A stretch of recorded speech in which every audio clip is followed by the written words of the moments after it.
বইনেরা দুনিয়ার সবচেয়ে সহজভাবে দেখামো আজকে একটা পাউরুটি দিয়ে ডেজার্ট। এই ডেজার্টটি মেহমান বাসায় রাইখাই কিন্তু ডেজার্টটা তৈরি করতে পারবেন।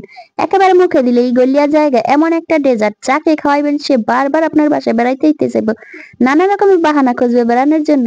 তো ভুলেও কিন্তু তাদেরকে খাওয়াইবেন না, ভিডিওটা শেয়ার করে দিবেন, তাদেরকে বলবেন আপনারা তৈরি করে খান।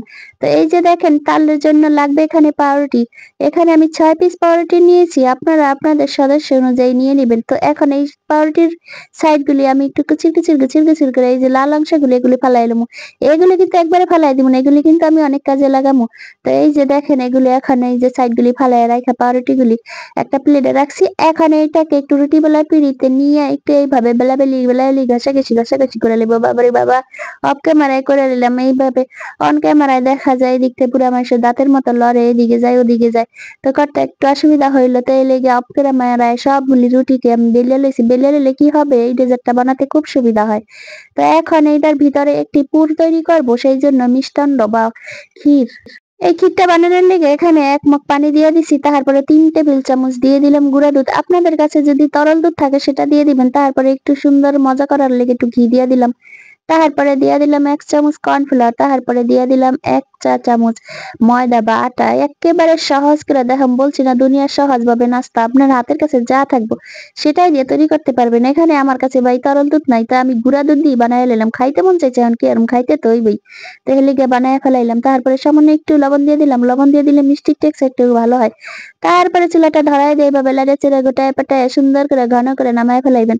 তো নামায় ফেলায় এখানে এখন মালাই বানাবো। মালাই বানানোর জন্য 1 চামচ চিনি দিয়ে একটুখানি পানি দিয়ে এটাকে লাল কারামেল করে নেবো। এই যে দেখেন, তারপরে দিয়ে দিই 1 গ্লাস পানি। 1 গ্লাস পানি দেওয়ার পরে এটাকে লেড়ে চেড়ে লইবেন। তো ওই যে কইছিলাম আমার কাছে যে তরল দুধ নাই, আমি কিন্তু গুঁড়া দুধ দিয়ে দিব। খাইতে মন চাইছে তাই বলিয়া কথা, খাইতেই হবে, রাত যতটাই বাজুক এখন কিন্তু আমার খেতেই হবে। তো সেই জন্য আমি এখন গুঁড়া দুধ দিয়ে এটা তৈরি করে নিলাম। এই যে দেখেন এখানে আধা কাপ গুঁড়া দুধ দিয়ে দিলাম, এটা মালাই তৈরি করব সেই জন্য। তো এই যে দেখেন মালাইটাকে এখন জাল দিব, এখানে দিয়ে দিব সামান্য একটুখানি চিনি। চিনির পরিমাণটা যে যার মতো বুঝে শুনে দিবেন। তো এইটাই যে জাল করবো, লাল করে জাল করবো, লাল করে। তুই আমার কথা কি হয়, এই লেখবে না না, এই লেখবে না। একটু বিনোদন যাওয়ার চেষ্টা করি, যদি ভালো লাগে সুন্দর একখান কমেন্ট করেন। তারপরে এই যে যে কিটটা তৈরি করে রাখছি এটাকে এখন সুন্দর করে পাউরুটির ভিতরে দিয়ে দিবেন। দিয়ে তারপরে পাউরুটিটাকে পাটিসাপটার মতো ভাজ করবেন। ভাজ করিয়া সুন্দর করে একটা প্লেটে লইবেন। কি বিশ্বাস হয় যে মেহমান বসায় রাখা এই নাস্তাটা বানানো যায়? এই ডেজার্টটা এটা কোনো রেস্টে রাখার দরকার নেই। মেহমানকে বলবেন আপনি বসেন আমি আসতেছি। ঘরের মধ্যে দেখবেন ফ্রিজ খুললে বাসি মাসি কোনো রুটি মুটি আছে না, সেটা দিয়েই কিন্তু বানায় ফেলাইবেন। তো এই যে দেখেন এখন একটা করে ভাজ করুম, একটা করে সাজাইলাম। সাজায় লইয়া তাহার পরে নিজেরাই খাইলাম, কি এর আবার মেহমানকে খাওয়ামু? ভাই আমার আবার অত তরসায় না। তো এই যে দেখেন বানায় ফেলাইছি।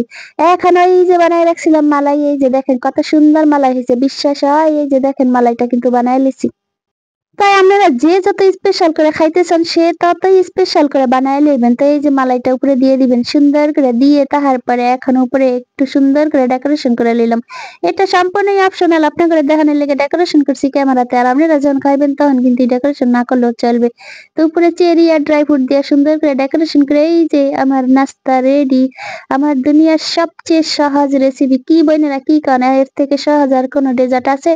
যখন কোনো মিষ্টি আইটেম ডেজার্ট তৈরি করতে হইব তখন এইভাবে চট করে একটা পাউরুটি নিয়ে ডেজার্টটা তৈরি করে ফেলাইবেন। মুখে দিলেই কিন্তু গলিয়া যাবে, মুখে দিলেই কিন্তু গলিয়া যাবে। এত মজা কি কমু, সবাই চলে আসেন আমার বাড়িতে খাইতে, সবাইরে দাওয়াত দিলাম। তো ভাইরা বোনেরাও কথার মাঝে যদি ভুল ত্রুটি হয় গো ক্ষমা করে দিন, বোনকে একটু সাপোর্ট করেন, বোনের সাথে থাকেন। এখন লাইক দিতে কিন্তু ভুলবেন না। নতুন ভিডিও পাওয়ার জন্য চ্যানেলটা সাবস্ক্রাইব করে রাখেন। সবাই ভালো থাকেন, দেখা হবে আগামী ভিডিওতে। থ্যাঙ্কস ফর ওয়াচিং, আল্লাহ হাফেজ।